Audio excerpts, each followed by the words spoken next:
Yo bwana, mambo vipi? Mimi ni Remy Redima na hii ni Spotlight TV. Na bana, leo nimekuletea list ya matajiri 10 ambao ni matajiri zaidi hapa nchini Tanzania kwa mwaka wa 2025 kupitia kwenye majarida mbalimbali yanayothibitisha utajiri wao kama Forbes na vyanzo vingine vikubwa. Na katika kipindi cha mwongo mmoja uliopita, Tanzania imeendelea kushuhudia ongezeko la watu binafsi wanaomiliki mali nyingi kutokana na ukuaji wa biashara, uwekezaji wa ndani na nje ya nchi, pamoja na fursa za kimaendeleo katika sekta mbalimbali. Ifuatayo ni orodha ya watu matajiri 10 zaidi nchini Tanzania kwa mwaka 2025 kulingana na ripoti kutoka vyanzo vya Forbes, Billionaire Africa na vyombo mbalimbali vya hapa ndani nchini Tanzania. Moja kwa moja bila kupoteza muda, na kwenda kuanzia nafasi ya 10 mpaka nafasi ya kwanza. Endelea kubaki na mimi, this is Spotlight TV. Usiache kusubscribe, kulike, comment, kushare ili uendelee kuwa mwanetu wa moja kwa moja katika kipindi chote ambacho tutakuwa tunakuletea vitu mbalimbali, michezo, burudani na kila kitu. Na bila kupoteza muda, tuanze na namba 10. Na namba 10 bwana anaitwa Ketan Patel. Yes, sijui kama nimelitamka jina lake vizuri, lakini anaonekana ni mtu mwenye asili ya Uhindi hivi. Yes, ana utajiri wa USD dollars milioni 25 mpaka 30. Yes, anakadiriwa kuwa na utajiri wa dola milioni 25 mpaka 30. Na bwana huyu anafanya biashara ya madini, hasa dhahabu, kupitia Shata Gold na uwekezaji wa mali isiyohamishika. Ingawa si jina linalotajwa mara kwa mara, lakini Ketan amekuwa na nafasi kubwa katika sekta ya madini Tanzania kupitia miradi ya kimataifa ya dhahabu pamoja na uwekezaji wa ardhi na majengo. Yes, namba 10 anaitwa Patel. Lakini namba 9 bana anaitwa Mark Yogesh. Ana utajiri wa dola milioni 1 na biashara yao kubwa wana kampuni ambao wanaiita Mark Group, na hii Mark Group inatoa huduma za kifedha, bima na hotel. Yes, Yogesh amehusika kwa miaka mingi kwenye sekta ya fedha, akiwa miongoni mwa waanzilishi wa benki na taasisi za kifedha zinazojulikana kama Exim Bank na kampuni za bima. Yes, naamini watu wengi mtakuwa mnaijua Exim Bank, right? Na tuvuke moja kwa moja mpaka namba 8. Namba 8 utamkuta mtu anaitwa Fida Hussein Rashid. Yes, Fida Hussein Rashid, yeye utajiri wake ni dola milioni 150. Yes, dola milioni 150 ndo utajiri wake. Na yeye bana, huyu biashara zake wana kampuni kubwa inaitwa Africa Carriers Group. Yes, hii Africa Carriers Group yenyewe kazi yake ni kusafirisha mizigo, magari na vifaa vya farmers. Yes, Fida Hussein ni mfanyabiashara maarufu wa magari ya kifahari na usafirishaji mkubwa wa mizigo. Kampuni yake imesambaza magari na vipuri Tanzania nzima, na pia inawekeza kwenye maduka makubwa na maghala. Kwa hiyo unaweza kuona ni kwa namna gani ambavyo anapata faida kupitia biashara yake. Namba 7 tuna mtu anaitwa Shekhar Kanabal. Yes, Shekhar Kanabal bana, yeye utajiri wake ni dola milioni 390. Dola milioni 390. Na biashara yake, ana biashara inaitwa Signage Group.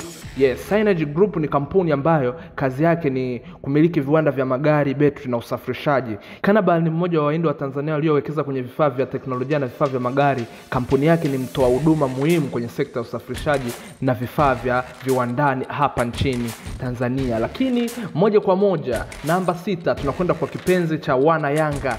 Anajiita Ghalib Said Muhammad au GSM, jina maarufu sana hapa mjini. Na yeye ana utajiri wa dola milioni 400. Dola milioni 400. Biashara yao bwana ni GSM Group, kampuni kubwa ya usafirishaji, ujenzi, biashara ya magari na mambo ya mitindo. Yes, GSM ni jina linalojulikana sana Tanzania kupitia udhamini wa michezo, biashara za magari, vifaa vya ujenzi, na miongoni mwa wajasiriamali waliojenga jina kubwa kupitia biashara zenye mnyororo mpana. Yes, hao wakumbuka ndo wadhamini wakubwa wa timu ya Young Africans. Lakini namba 5 utamkuta mtu anaitwa Saif Ali Saif. Yes, Saif Ali Saif, yeye bana ana utajiri wa dola milioni 490.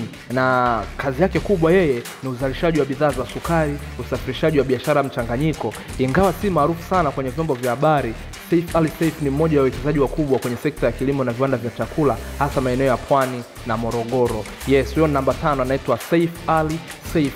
Na tukienda namba 4 kuna mtu anajiita Ali Edha Awaz. Ali Edha Awaz, yeye bana utajiri wake ni dola milioni 500. Na biashara yake kubwa ni anamiliki kampuni ya Lake Oil Group ambayo inafanya usambazaji wa mafuta, nishati na huduma za usafirishaji. Lake Oil ni mojawapo ya kampuni kubwa zaidi binafsi zinazohusika na biashara za mafuta Afrika Mashariki. Ali Awaz alianza biashara akiwa kijana mdogo na sasa amewekeza pia katika sekta ya viwanda na ujenzi. Yes, Moja kwa moja twende mpaka nafasi ya 3 ambapo tutakutana na mtu anajiita Rostam Aziz. Yes, Rostam Aziz bwana, yeye ni miongoni mwa wawekezaji wakubwa ambao wapo kwenye siasa. Amekuwa na ushawishi mkubwa kwenye sekta ya mafuta na gesi, hasa kupitia kampuni ya Caspian na miradi ya gesi nchini. Na yeye utajiri wake ni dola milioni 700, na biashara yake kama nilivyokuambia ni mawasiliano, nishati, madini, ardhi na uwekezaji wa kimkakati.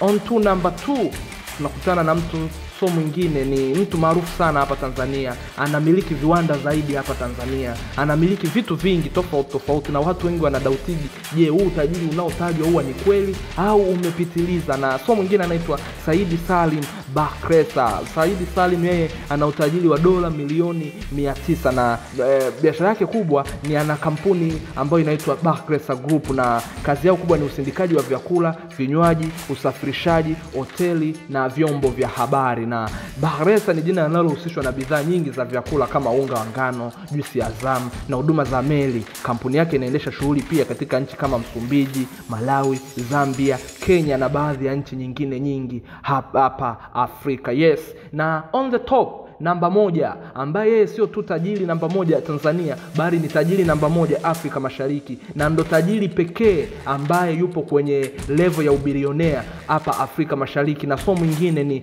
Mohamed Dewji. Yeye utajiri wake ni dola bilioni 2.2. Yes, jaribu kuzikalculate Tanzania hapo utaona ni shingapi. Unaweza ukala wewe, ukoo wako na ukoo wako bila kupumzika na hela hiyo isiishe. Utajiri wake ni 2.2 billion United States dollars, na biashara yake wao wanamiliki kampuni ambayo inaitwa Metri Group. Yes, Metri Group bana imebeba viwanda, usindikaji wa bidhaa za kilimo, mafuta ya kula, nguo, sukari, vinywaji na huduma za kifedha. Mohamed Dewji anaendelea kuwa tajiri namba 1 Tanzania na Afrika Mashariki, akiwa pia miongoni mwa vijana tajiri zaidi barani Afrika.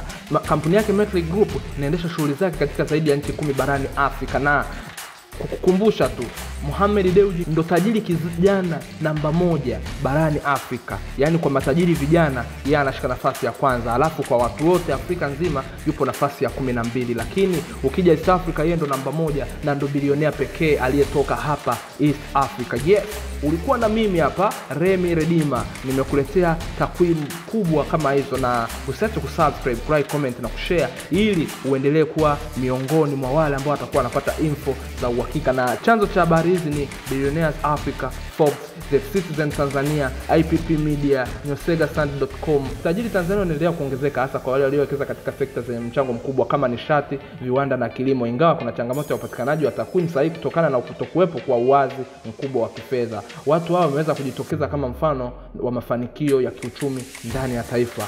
Until next time, this is Remy Redima and this is Spotlight Media. On to the next one. Bye bye.